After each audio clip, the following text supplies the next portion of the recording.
I get to do something that I love every day for a living with some of the best mates I've known since I was 11 years old, so yeah, I'm very privileged. Just both on and off the field, you make lifelong friends and it's just exciting, and yeah, it's probably the best part.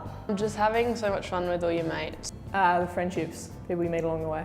I think just being around teammates. Just being around your mates 24/7.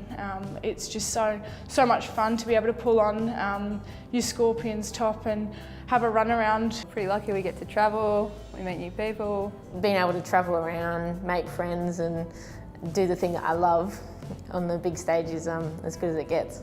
For me, I would say probably even just the travelling part, travelling around, going around to different places, and then yeah, obviously playing cricket in another state. Toughest part, probably being around the team too much. I think the pressure you can probably put on yourself. Can I say that? Getting a duck.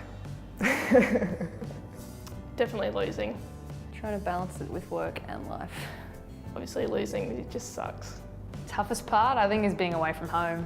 You live out of a suitcase for a lot of months of the year, and you kind of get used to being displaced, which you know, you miss a lot of important moments, but it's definitely worth it, and it's a short career at the end of the day.